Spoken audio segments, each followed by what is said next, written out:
But no matter what ride you choose, there's nothing quite like that feeling you get with that extra boost right off the start. Boost off the line. Ah! Here's how you do it in any vehicle. At the start of the race, press and hold down the accelerator as soon as you see the number 2 appear. This will leave your opponents in your rear-view mirror. No. Don't do it. Start boosting is one of the most useless and stupidest features in Mario Kart 8. I already had it explained here. You hold down the accelerator at the start of the race and all that happens is that your kart accelerates faster. After that, nothing.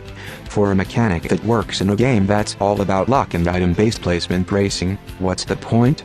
By no means does this help you win a race. It actually hurts your chances of winning than helps them. I'll explain why. Firstly, and most importantly, when you do it, you're at the very start of the race, the point in which all the racers are on a certain section of the track at the same time. If you boost at the start of the race and you're ahead of the pack, or not even ahead of the pack, but in the top 3 or 4, you have an entire mob of opponents right behind you. So when you reach the first item boxes, more importantly, when the other racers reach the first item boxes, you're screwed. Of all the items the leader can get at this point, they could obtain green shells, banana peels, coins, and mushrooms. Of all the items racers 2 through 12 could get at the same time, they're going to be armed with green shells, banana peels, red shells, boomerangs, fire flowers, piranha plants, bob-ombs, and bloopers. In short, you have very little insurance, if any, against a barrage of multiple projectiles from a crowd that is only a second or 2 behind you. There's a tremendous target on your back, and out of all the times I have gotten an early lead, I lost it 9 times out of 10. Let's think of the worst possible scenario that could happen after obtaining the lead from a start boost. Second place hits you with a red shell. Fourth place rams into you with a triple banana peel as you try to start going again.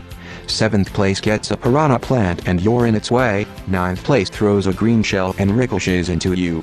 And finally, 12th place finishes you off with a fireball he throws backwards.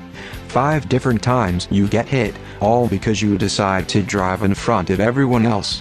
Why would you honestly want to do that? If you start boost, you're just going to eventually fall behind anyway. Wouldn't it be better to just be one of those racers at the start that has a good item, so that way, you can just take out whoever's in front of you? This is not a game like Forza Motorsport, Project Cars, or any of those realistic car games where speed matters most. Sorting to be the first to get to turn 1 of the first lap clearly isn't worth it. Don't start boost. You could even sputter out at the start, but as long as you're in a position where you're actually not in any danger, you have a chance to win the race. I always sputter out, and I enjoy not having to worry about being hit by shells considering you can't see them coming and the hitboxes are absolutely ridiculous. Fall behind, get good items, and come back and win. Play it safe.